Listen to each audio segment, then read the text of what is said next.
It's been a great couple of weeks for nuclear tech mode with the sheer amount of updates we've been getting. We got the reworked chemical plant, then the chemical factory, and finally also the reworked assembly machine now. This is how it looks like with pretty cool animation and sound, and not only can this work on solids but also on liquids now, so it can package them.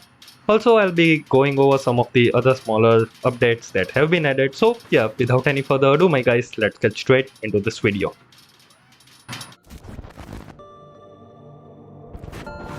Let's start with the exterior of the assembly machine. We got 3 input-output slots along with power slots on all 4 sides, so that's 12 slots in total. And the internal GUI looks something like this. We have 100,000 HE for the power buffer, then we got 2 upgrade slots, item slots, and fluid slots as well. Now the recipe selector is the same as the chemical plant, and in here there are tons of recipes along with some new ones, like for example these packaged fluid recipes, something that we will be taking a look later on. So let's start with something simple. Let's say a box of plutonium dust.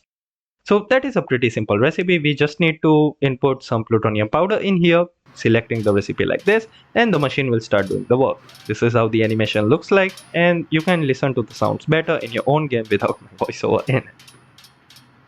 Alright, so one good thing about this entire process is that you can't really insert more of the plutonium dust in here. So basically the thing is that slots are reserved for the input or the raw items, and you can't overflow the machine with these raw items, which is pretty cool. Also, automation works pretty simple with the conveyor input and output. You can automate the entire process very easily, and all of these slots work. So yeah, it's not like this slot is reserved for power or something like that. Also, if you stack these on top, if the center block is not air, then it will have this frame on the outside which will give it a rigid look. However, you can use a string if you don't want to place a machine on top. Something new that has been added is called blueprints. Now these blueprints have all of the different plate recipes in it. Now if I go into the assembly machine right now, then you will see that it doesn't really have any of the plate recipes mentioned on the blueprint. That is because you need to place the blueprint in this slot here, and then the assembly machine will have access to all of these plate recipes. So now it's possible to make all of these simple plates in the assembly machine as well, and removing the blueprint will take away the recipes. So you need to have the blueprint constantly placed in it. For example, let's make some titanium plates. In a simple automation fashion that we did before, we need to input some of the titanium ingots in there, and this will start making titanium plates. Now talking about upgrades, it seems like that the speed upgrade is using way more power than it should, because the consumption should be 2000 HE per second. However, when using speed 3 upgrade, it should go up to 3000 because 150% modifier. However, it goes all the way up to 8000 HE per second, which is 4 times more. I don't know why that is happening. Maybe it is a bug right now, but yeah, it is what it is. However, overdrive upgrade and speed upgrades do work right now, and the base consumption you can see 2000, and with the power saving 3 upgrade it goes to 500 HE per second, which is actually correct because 75% reduction in power consumption.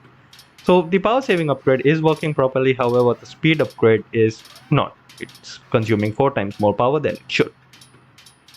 Alright, so let's take a look at another recipe, which is going to be the packager, or basically the big container for fluid.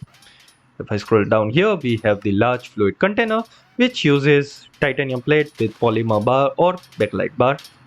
And these large fluid containers can have 32,000 millibuckets of fluid stored inside them, which is pretty cool. However, the thing is that you don't really need to produce them constantly if you can find a way to recycle them back into the original assembly machine. So if for example here I take the Niton 100 octane superfuel recipe, then it will require the large fluid container and also the fuel. But if I unpackage it using another of the assembler, then this will give me that large fluid container back.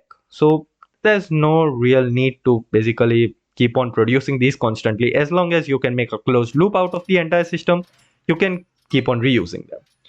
So that is what I'm going to do here, make a closed loop out of the entire thing. Here goes the input for the fluids, not the fluid, the filled containers.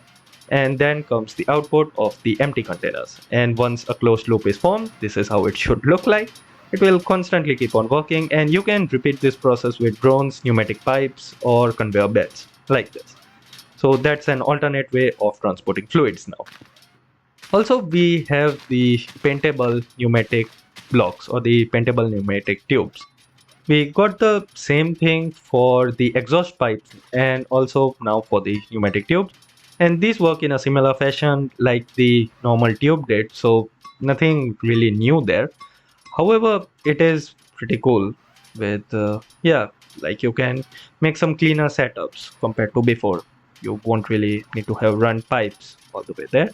And it is working perfectly as you can see here. It is taking the packaged heavy fuel out of here and back into the assembly machine. So yeah, basically that was all that I wanted to cover in this video.